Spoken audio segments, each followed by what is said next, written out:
নিশো ভাইয়ের সাথে তোমাকে দেখার জন্য বা তোমার সাথে নিশো ভাইকে দেখার জন্য দর্শক উন্মুখে বসে আছে, এবারে ঈদে সেই পিপাসা মিটবে কিনা দর্শক?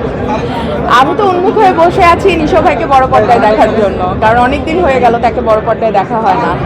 এবং এবার ঈদটা মনে হয় অন্যরকম হতে যাচ্ছে, কারণ এবার ঈদে কিং খান থাকছেন, এবার ঈদে বস মানে নিশো ভাই থাকছেন, মেগা স্টার সাকিব ভাইয়ের তো রিসেন্টলি একটা ছবি রিলিজ হলো, সেটা তো মানে অসাধারণ রেসপন্স। ঈদ ছাড়া এখন আমরা আসলে মনে হয় আসা উচিত ঈদ ছাড়া ছবি।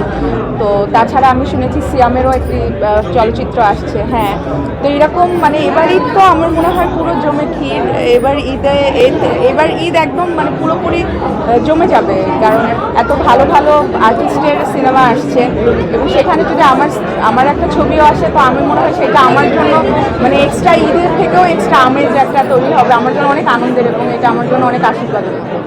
ঈদটা আসলে কতটুকু জমবে বা ঈদটা আসলে তোমার জীবনে কতটুকু স্পেশাল হবে এই ঈদটা, মানে আগামীতে ঈদটা আসছে আসলে দেখা যাক। আমি তো সবসময় আসলে চুপচাপ থাকি, আমি তো অত কথা বলি না, আমি বলতে চাইও না, কারণ আমার মনে হয় যে আমার কাজ ভালো ভালো কাজ করা। তো আমি যে অভিনয় করব, আমি যে ছবিতে কাজ করব, ওই ছবিতে আমার অভিনয়ই আমার আসলে প্রত্যেকটা প্রশ্নের জবাব হওয়া উচিত, যে সব প্রশ্ন মানুষের মনের মধ্যে আছে।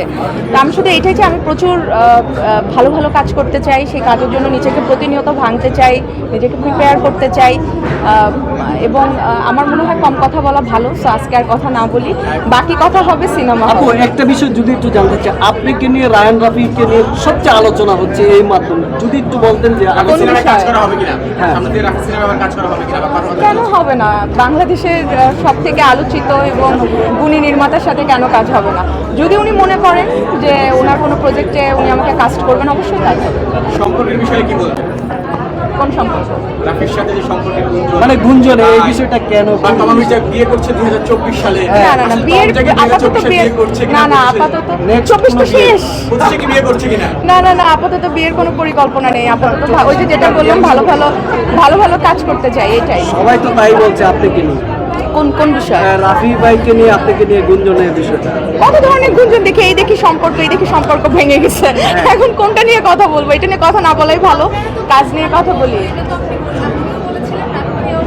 হ্যাঁ, আমি কি সেটা অস্বীকার করেছি? বন্ধুত্বকে দেখাবো এরকম ক্যামেরা। আচ্ছা, এই যে আলোচনা সমালোচনা এগুলো কিভাবে দেন আসলে, এনজয় করেন কেমন?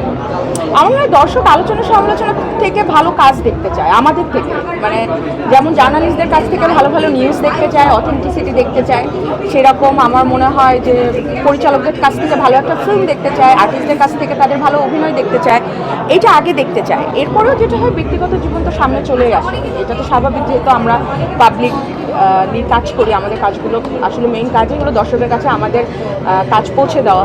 সেই জায়গা থেকে তো অবশ্যই তাদের কাছে আমাদের ব্যক্তিগত জীবনও সামহাও চলে যায়, সেই লাইফের অনেক কিছু চলে যায়। আর ব্যক্তিগত লাইফ সবারই কিন্তু আমি বলবো যে একই রকম যায় না, কখনো খুব ভালো, কখনো মানে খারাপ যায়, কখনো ইমোশনাল, কখনো আবার এই জার্নিটা থাকে। লাইফ তো একটা জার্নির মতো, আমরা তো জানি না আসলে আমাদের ডেস্টিনি কী, লাস্টে জীবনে কী হবে।